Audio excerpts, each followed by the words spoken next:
أيها الإخوة والأخوات، نستمع الآن إلى تلاوة الجزء الخامس من القرآن الكريم بصوت القارئ الشيخ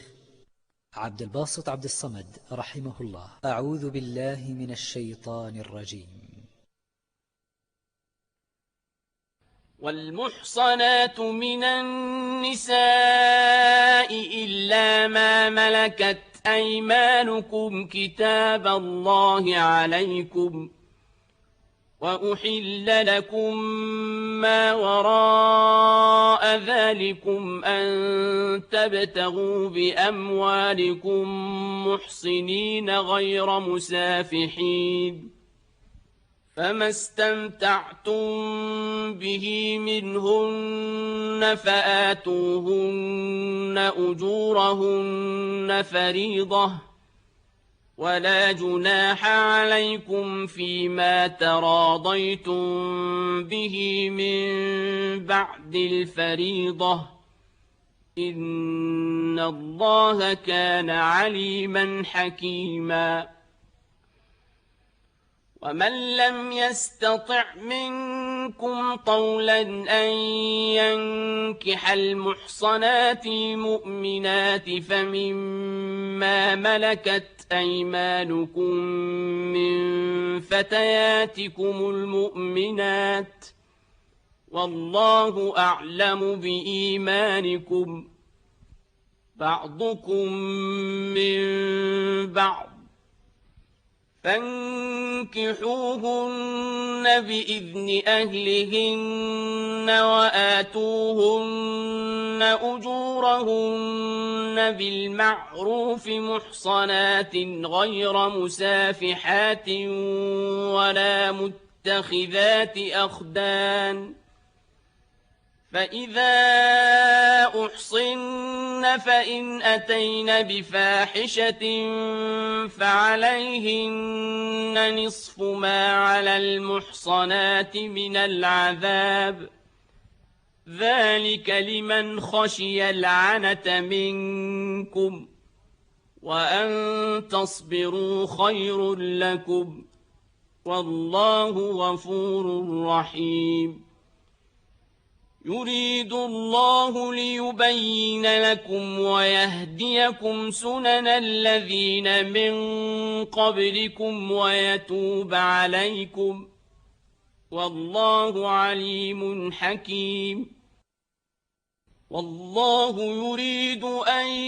يتوب عليكم ويريد الذين يتبعون الشهوات أن تميلوا ميلا عظيما. يريد الله أن يخفف عنكم، وخلق الإنسان ضعيفا. يا أيها الذين آمنوا لا تأكلوا أموالكم بينكم بالباطل إلا أن تكون تجارة عن تراض منكم،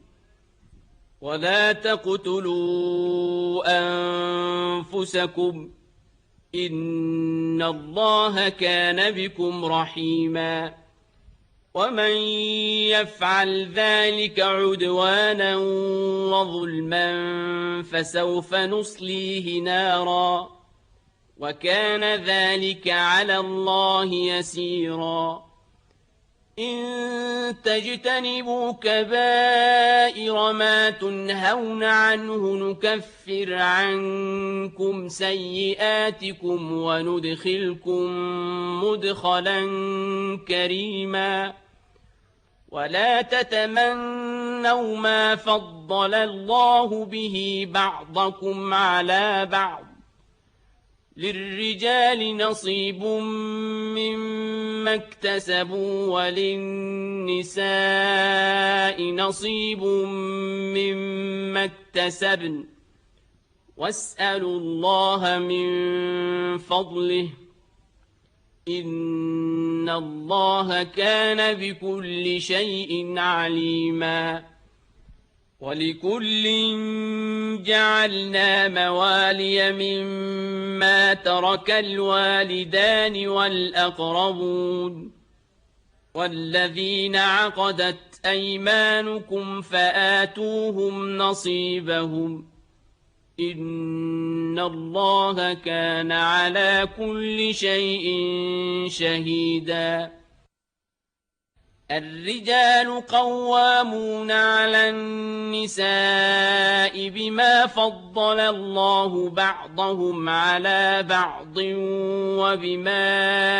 أنفقوا من أموالهم فالصالحات قانتات حافظات للغيب بما حفظ الله واللاتي تخافون نشوزهن فعظوهن واهجروهن في المضاجع واضربوهن فإن أطعنكم فلا تبغوا عليهن سبيلا إن الله كان عليا كبيرا وإن خفتم شقاق بينهما فبعثوا حكما من أهله وحكما من أهلها إن يريدا إصلاحا يوفق الله بينهما إن الله كان عليما خبيرا واعبدوا الله ولا تشركوا به شيئا وبالوالدين إحسانا وبذي القربى واليتامى والمساكين والجار ذي القربى والجار الجنب والصاحب بالجنب وابن السبيل وما ملكت أيمانكم إن الله لا يحب من كان مختالا فخورا الذين يبخلون ويأمرون الناس بالبخل ويكتمون ما آتاهم الله من فضله وأعتدنا للكافرين عذابا مهينا والذين ينفقون أموالهم رئاء الناس ولا يؤمنون بالله ولا باليوم الآخر ومن يكن الشيطان له قرينا فساء قرينا وماذا عليهم لو آمنوا بالله واليوم الآخر وأنفقوا مما رزقهم الله وكان الله بهم عليما إن الله لا يظلم مثقال ذرة وإن تك حسنة يضاعفها ويؤت من لدنه أجرا عظيما فكيف إذا جئنا من كل أمة بشهيد وجئنا بك على هؤلاء شهيدا يومئذ يود الذين كفروا وعصوا الرسول لو تسوى بهم الأرض ولا يكتمون الله حديثا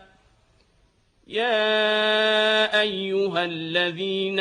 آمنوا لا تقربوا الصلاة وأنتم سكارى حتى تعلموا ما تقولون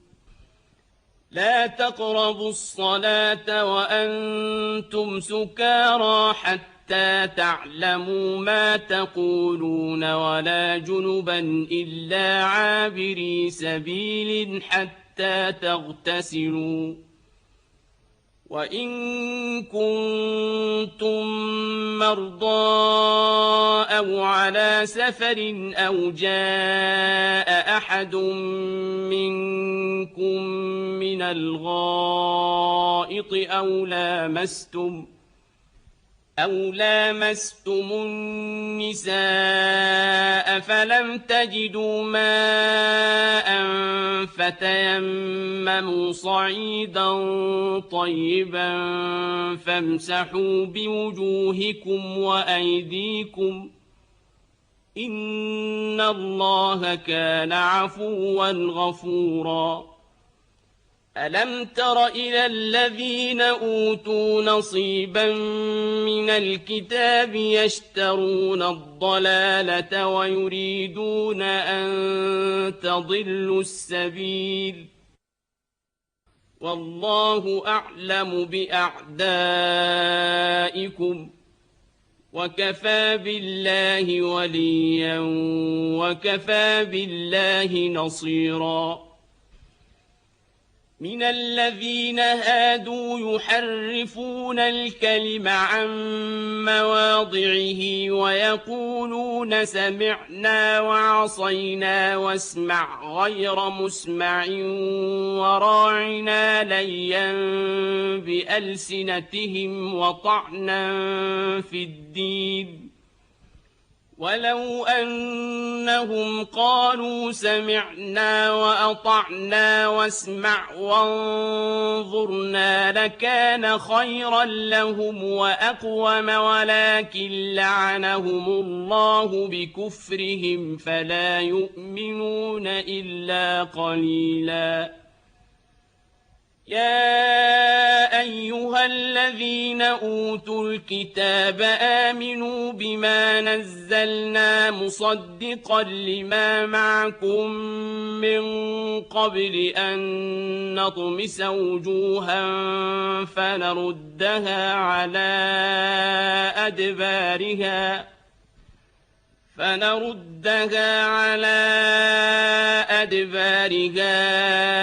أو نلعنهم كما لعنا أصحاب السبت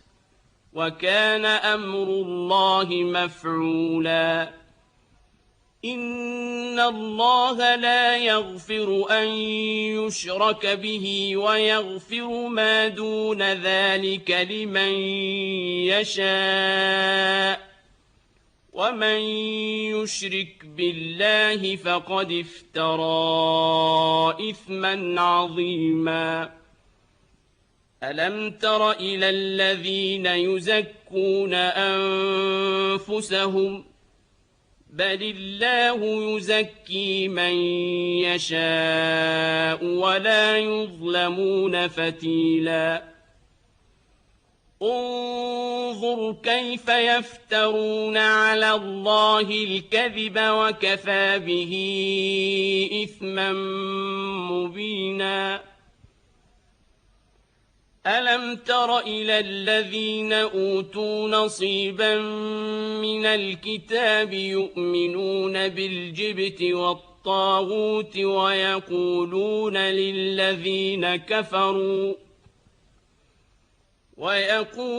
للذين كفروا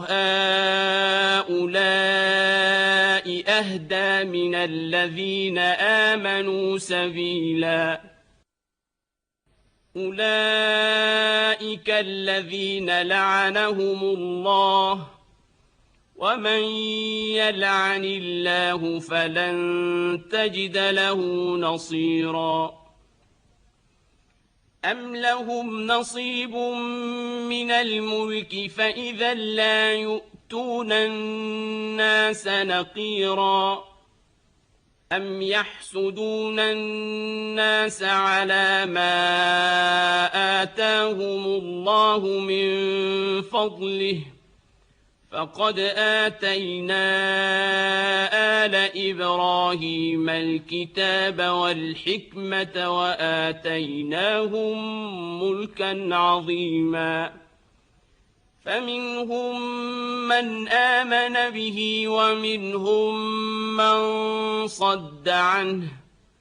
وكفى بجهنم سعيرا إن الذين كفروا بآياتنا سوف نصليهم نارا كلما نضجت جلودهم بدلناهم جلودا غيرها ليذوقوا العذاب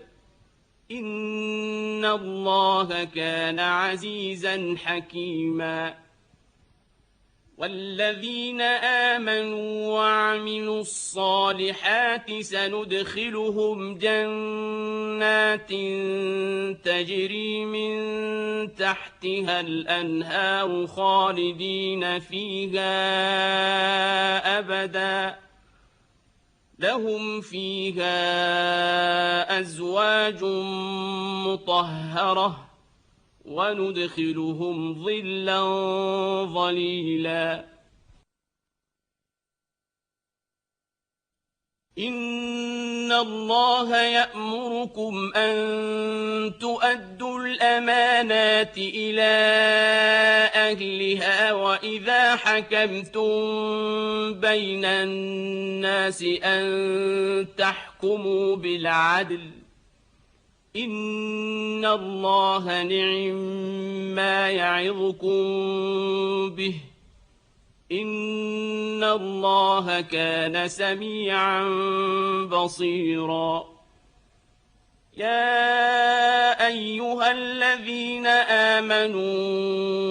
أطيعوا الله وأطيعوا الرسول وأولي الأمر منكم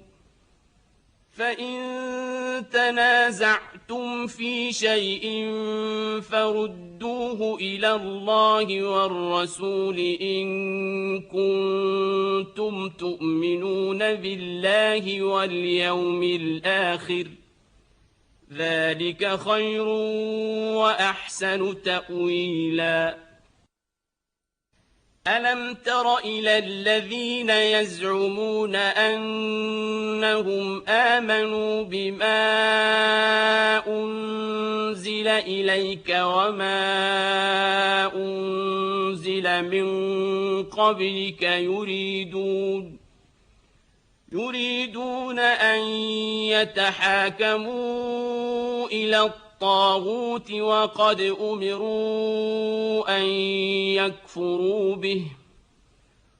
وقد أمروا أن يكفروا به ويريد الشيطان أن يضلهم ضلالا بعيدا وإذا قيل لهم تعالوا إلى ما أنزل الله وإلى الرسول رأيت المنافقين يصدون عنك صدودا فكيف إذا أصابتهم مصيبة بما قدمت أيديهم ثم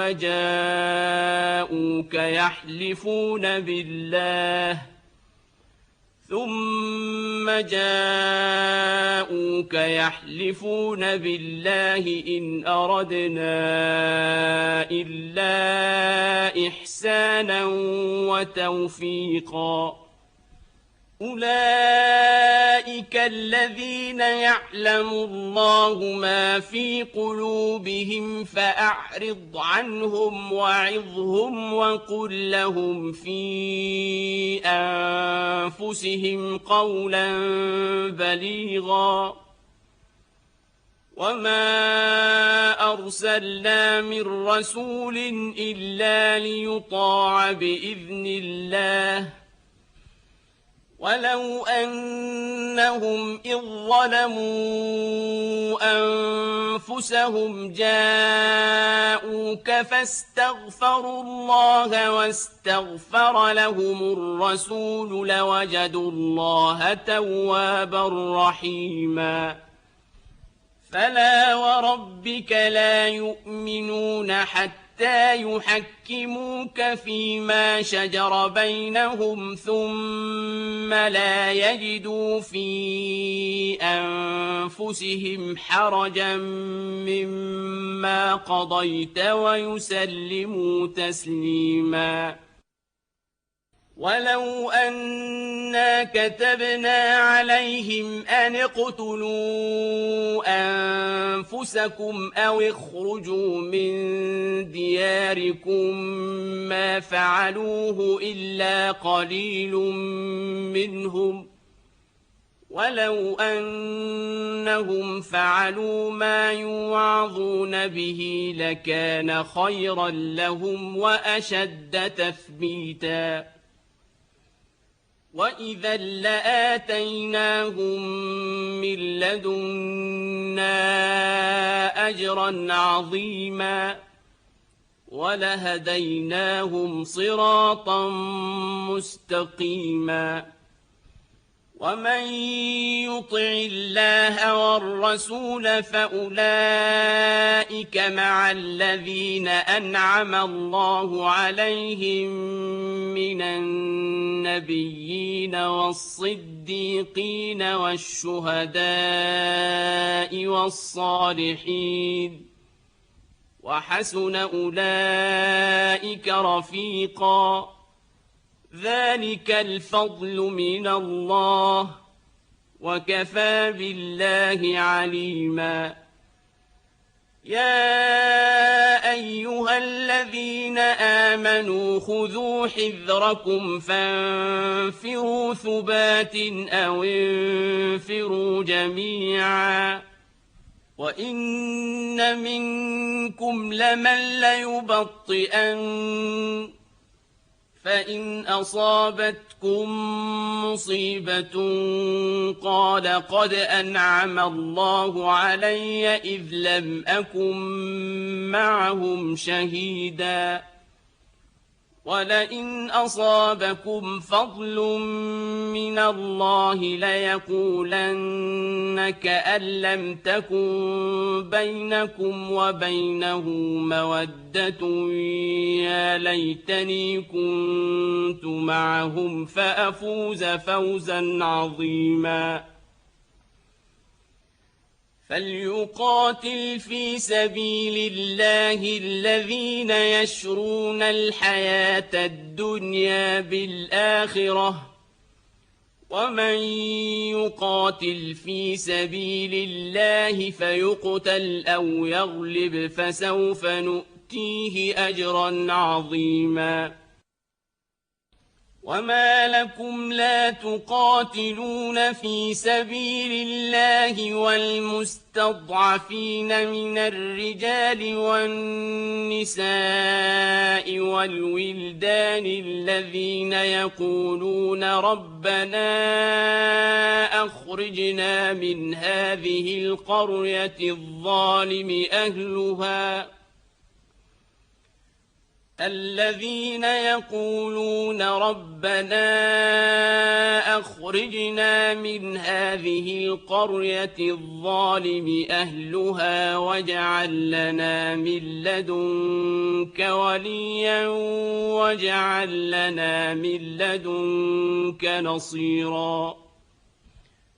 الذين آمنوا يقاتلون في سبيل الله والذين كفروا يقاتلون في سبيل الطاغوت فقاتلوا أولياء الشيطان إن كيد الشيطان كان ضعيفا.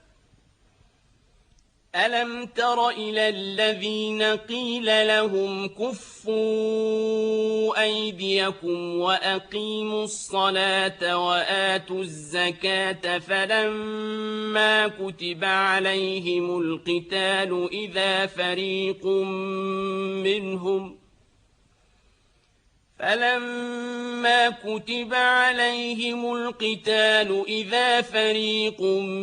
منهم يخشون الناس كخشية الله أو أشد خشية وقالوا ربنا لم كتبت علينا القتال لولا أخرتنا إلى أجل قريب قل متاع الدنيا قليل والآخرة خير لمن اتقى ولا تظلمون فتيلا أينما تكونوا يدرككم الموت ولو كنتم في بروج مشيدة وإن تصبهم حسنة يقولوا هذه من عند الله وإن تصبهم سيئة يقولوا هذه من عندك قل كل من عند الله فما لهؤلاء القوم لا يكادون يفقهون حديثا ما أصابك من حسنة فمن الله وما أصابك من سيئة فمن نفسك وأرسلناك للناس رسولا وكفى بالله شهيدا من يطع الرسول فقد أطاع الله ومن تولى فما أرسلناك عليهم حفيظا ويقولون طاعة فإذا برزوا من عندك بيت طائفة منهم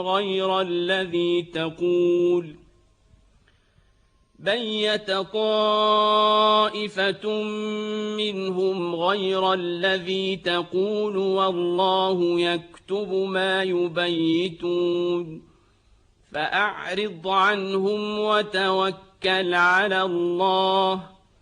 وكفى بالله وكيلا أفلا يتدبرون القرآن ولو كان من عند غير الله لوجدوا فيه اختلافا كثيرا وإذا جاءهم أمر من الأمن أو الخوف أذاعوا به ولو ردوه إلى الرسول وإلى أولي الأمر منهم لعلمه الذين يستنبطونه منهم ولولا فضل الله عليكم ورحمته لاتبعتم الشيطان إلا قليلا فقاتل في سبيل الله لا تكلف إلا نفسك وحرض المؤمنين عسى الله أن يكف بأس الذين كفروا والله أشد بأسا وأشد تنكيلا من يشفع شفاعة حسنة يكن له نصيب منها ومن يشفع شفاعة سيئة يكن له كفل منها وكان الله على كل شيء مقيتا وإذا حييتم بتحية فحيوا بأحسن منها أو ردوها إن الله كان على كل شيء حسيبا الله لا إله إلا هو ليجمعنكم إلى يوم القيامة لا ريب فيه ومن أصدق من الله حديثا فما لكم في المنافقين فئتين والله أركسهم بما كسبوا أتريدون أن تهدوا من أضل الله ومن يضلل الله فلن تجد له سبيلا ودوا لو تكفرون كما كفروا فتكونون سواء فلا تتخذوا منهم أولياء حتى يهاجروا في سبيل الله فإن تولوا فخذوهم وَاقْتُلُوهُمْ حيث وجدتموهم ولا تتخذوا منهم وليا ولا نصيرا إلا الذين يصلون إلى قوم بينكم وبينهم ميثاق أو جاءوكم حصرت صدورهم أن يقاتلوكم أو يقاتلوا قومهم ولو شاء الله لسلطهم عليكم فلقاتلوكم فإن اعتزلوكم فلم يقاتلوكم وألقوا إليكم السلم فما جعل الله لكم عليهم سبيلا ستجدون آخرين يريدون أن يأمنوكم ويأمنوا قومهم كلما ردوا إلى الفتنة أركسوا فيها فإن لم يعتزلوكم ويلقوا إليكم السلم ويكفوا أيديهم فخذوهم واقتلوهم حيث ثقفتموهم وأولئكم جعلنا لكم عليهم سلطانا مبينا وما كان لمؤمن أن يقتل مؤمنا إلا خطأ ومن قتل مؤمنا خطأ فتحرير رقبة مؤمنة ودية مسلمة إلى أهله إلا أن يصدقوا فإن كان من قوم عدو لكم وهو مؤمن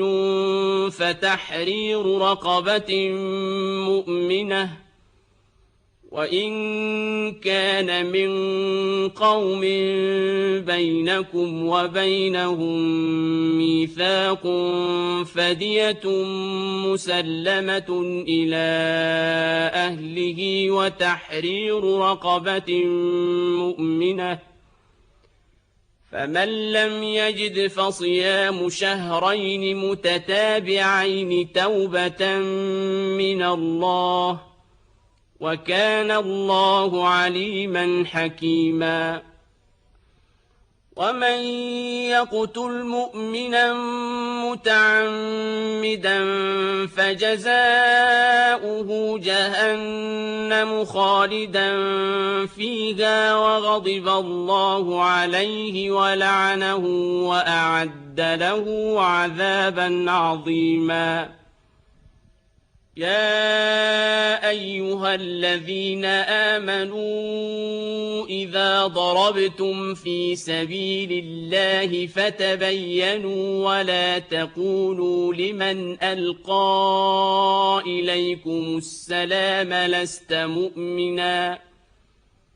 ولا تقولوا لمن ألقى إليكم السلام لست مؤمنا تبتغون عرض الحياة الدنيا فعند الله مغانم كثيرة كذلك كنتم من قبل فمن الله عليكم فتبينوا إن الله كان بما تعملون خبيرا لا يستوي القاعدون من المؤمنين غير أولي الضرر والمجاهدون في سبيل الله بأموالهم وأنفسهم فضل الله المجاهدين بأموالهم وأنفسهم على القاعدين درجة وكلا وعد الله الحسنى وفضل الله المجاهدين على القاعدين أجرا عظيما درجات منه ومغفرة ورحمة وكان الله غفورا رحيما إن الذين توفاهم الملائكة ظالمي أنفسهم قالوا فيم كنتم قالوا كنا مستضعفين في الأرض قالوا ألم تكن أرض الله واسعة فتهاجروا فيها فأولئك مأواهم جهنم وساءت مصيرا إلا المستضعفين من الرجال والنساء والولدان لا يستطيعون حيلة ولا يهتدون سبيلا فأولئك عسى الله أن يعفو عنهم وكان الله عفوا غفورا ومن يهاجر في سبيل الله يجد في الأرض مراغما كثيرا وسعة ومن يخرج من بيته مهاجرا إلى الله ورسوله ثم يدركه الموت فقد وقع أجره على الله وكان الله غفورا رحيما وإذا ضربتم في الأرض فليس عليكم جناح أن تقصروا من الصلاة إن خفتم أن يفتنكم الذين كفروا إن الكافرين كانوا لكم عدوا مبينا وإذا كنت فيهم فأقمت لهم الصلاة فلتقم طائفة منهم معك وليأخذوا أسلحتهم فإذا سجدوا فليكونوا من ورائكم ولتأت طائفة أخرى لم يصلوا فليصلوا معك ولتأت طائفة أخرى لم يصلوا فليصلوا معك وليأخذوا حذرهم وأسلحتهم وَدَّ الَّذِينَ كَفَرُوا لَوْ تَغْفُلُونَ عَنْ أَسْلِحَتِكُمْ وَأَمْتِعَتِكُمْ فَيَمِيلُونَ عَلَيْكُمْ مَيْلَةً وَاحِدَةً وَلَا جُنَاحَ عَلَيْكُمْ إِن كَانَ بِكُمْ أَذًى مِّن مَّطَرٍ أَوْ كُنتُم مَّرْضَىٰ أَن تَضَعُوا أَسْلِحَتَكُمْ وَخُذُوا حِذْرَكُمْ إِنَّ اللَّهَ أَعَدَّ لِلْكَافِرِينَ عَذَابًا مُّهِينًا فإذا قضيتم الصلاة فاذكروا الله قياما وقعودا وعلى جنوبكم فإذا اطمأننتم فأقيموا الصلاة إن الصلاة كانت على المؤمنين كتابا موقوتا ولا تهنوا في ابتغاء القوم إن تكونوا تألمون فإنهم يألمون كما تألمون وترجون من الله ما لا يرجون وكان الله عليما حكيما إنا أنزلنا إليك الكتاب بالحق لتحكم بين الناس بما أراك الله ولا تكن للخائنين خصيما واستغفر الله إن الله كان غفورا رحيما ولا تجادل عن الذين يختانون أنفسهم إن الله لا يحب من كان خوانا أثيما يستخفون من الناس ولا يستخفون من الله وهو معهم إذ يبيتون ما لا يرضى من القول وكان الله بما يعملون محيطا ها أنتم هؤلاء جادلتم عنهم في الحياة الدنيا فمن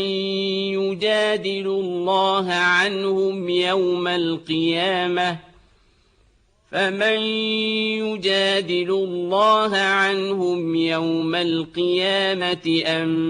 من يكون عليهم وكيلا ومن يعمل سوءا أو يظلم نفسه ثم يستغفر الله يجد الله غفورا رحيما ومن يكسب إثما فإنما يكسبه على نفسه وكان الله عليما حكيما ومن يكسب خطيئة أو إثما ثم يرم به بريئا فقد احتمل بهتانا وإثما مبينا ولولا فضل الله عليك ورحمته لهم طائفة منهم أن يضلوك وما يضلون إلا أنفسهم وما يضرونك من شيء وأنزل الله عليك الكتاب والحكمة وعلمك ما لم تكن تعلم وكان فضل الله عليك عظيما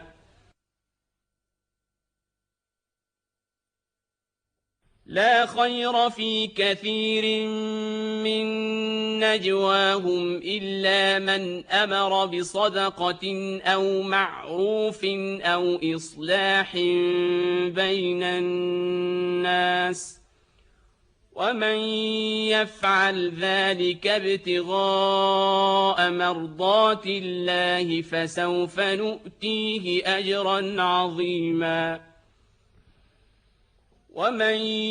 يشاقق الرسول من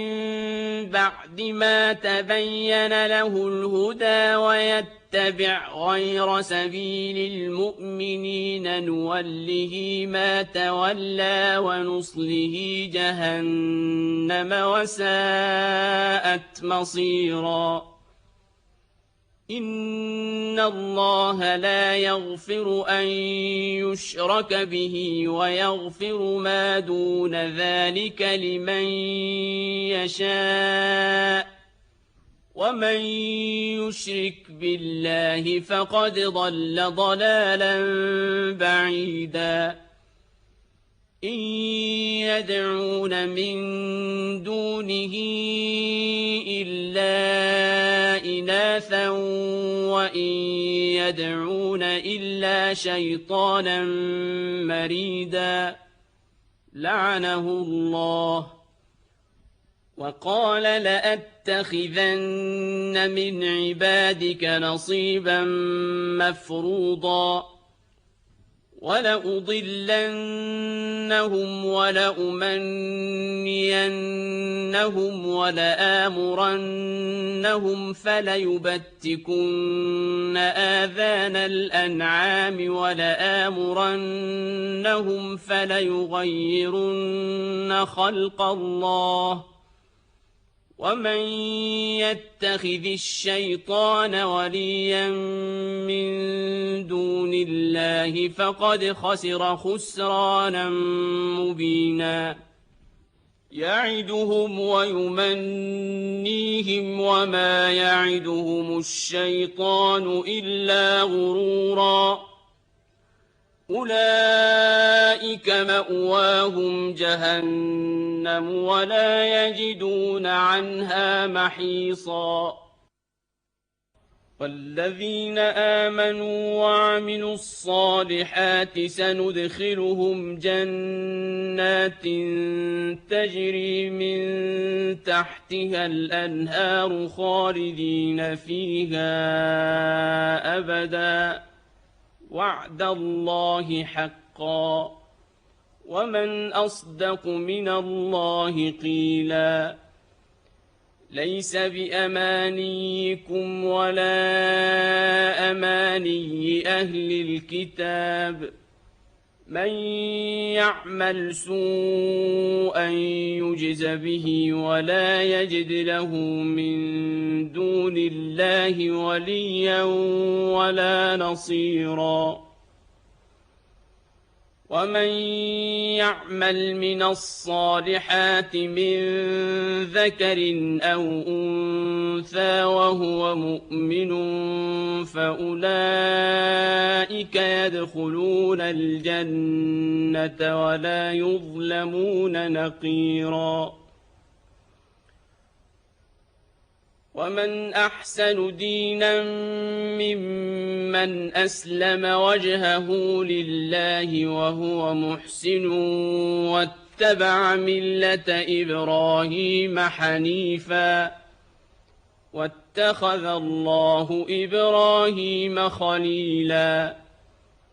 ولله ما في السماوات وما في الأرض وكان الله بكل شيء محيطا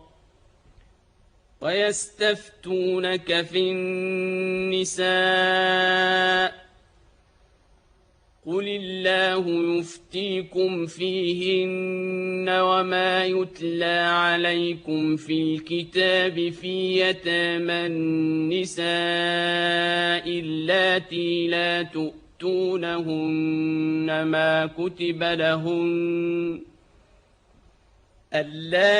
لا تؤتونهن ما كتب لهن وترغبون أن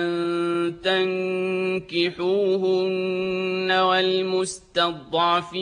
من الولدان وأن تقوموا لليتامى بالقسط وما تفعلوا من خير فإن الله كان به عليما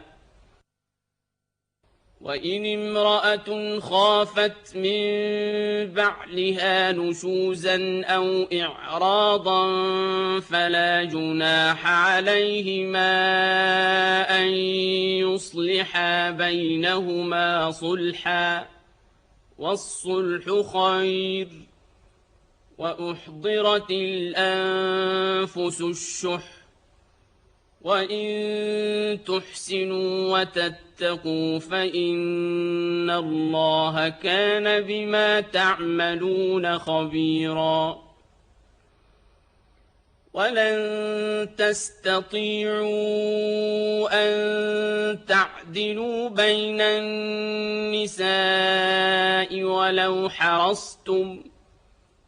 فلا تميلوا كل الميل فتذروها كالمعلقة وإن تصلحوا وتتقوا فإن الله كان غفورا رحيما وإن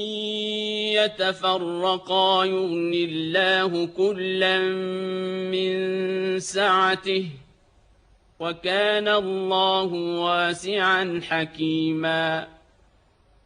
ولله ما في السماوات وما في الأرض ولقد وصينا الذين أوتوا الكتاب من قبلكم وإياكم أن اتقوا الله وإن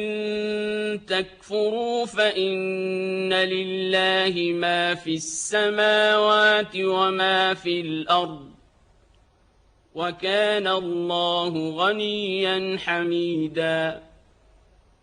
ولله ما في السماوات وما في الأرض وكفى بالله وكيلا إن يشأ يذهبكم أيها الناس ويأت بآخرين وكان الله على ذلك قديرا من كان يريد ثواب الدنيا فعند الله ثواب الدنيا والآخرة وكان الله سميعا بصيرا يا أيها الذين آمنوا كونوا قوامين بالقسط شهداء لله ولو على أنفسكم أو الوالدين والأقربين إن يكن غنيا أو فقيرا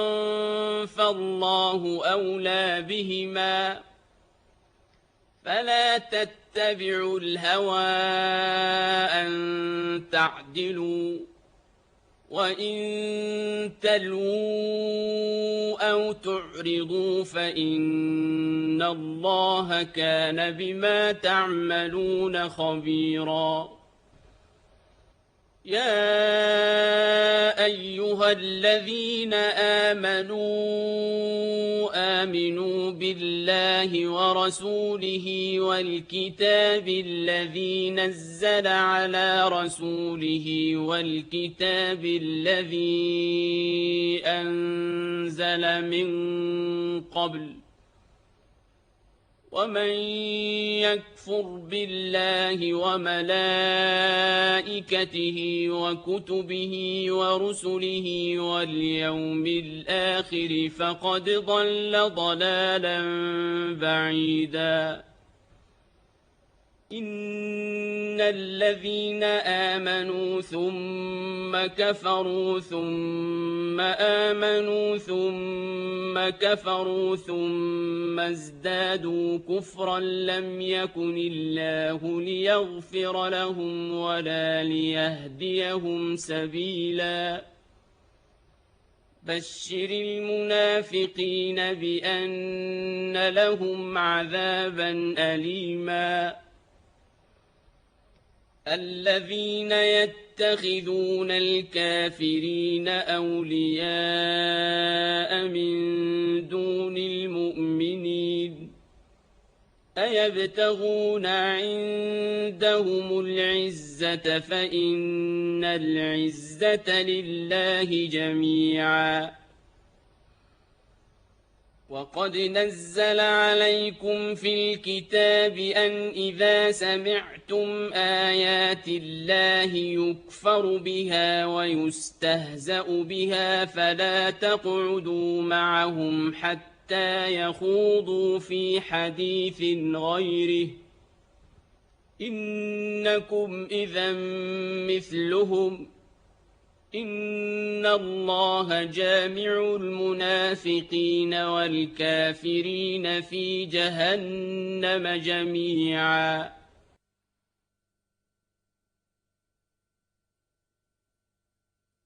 الذين يتربصون بكم فإن كان لكم فتح من الله قالوا ألم نكن معكم وإن كان للكافرين نصيب قالوا ألم نستحوذ عليكم ونمنعكم من المؤمنين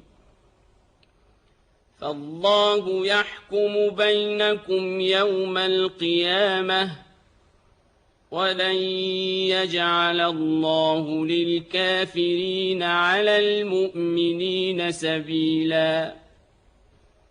إن المنافقين يخادعون الله وهو خادعهم وإذا قاموا إلى الصلاة قاموا كسالى يراءون الناس ولا يذكرون الله إلا قليلا. مذبذبين بين ذلك لا إله هؤلاء ولا إله هؤلاء ومن يضلل الله فلن تجد له سبيلا. يا أيها الذين آمنوا لا تتخذوا الكافرين أولياء من دون المؤمنين أتريدون أن تجعلوا لله عليكم سلطانا مبينا. إن المنافقين في الدرك الأسفل من النار ولن تجد لهم نصيرا. إلا الذين تابوا وأصلحوا واعتصموا بالله وأخلصوا دينهم لله فأولئك مع المؤمنين وسوف يؤتي الله المؤمنين أجرا عظيما. ما يفعل الله بعذابكم إن شكرتم وآمنتم وكان الله شاكرا عليما. أيها الإخوة والأخوات، وهكذا انتهت تلاوة الجزء المخصص لهذا اليوم ضمن المصحف الكامل للقارئ الشيخ عبد الباسط عبد الصمد رحمه الله.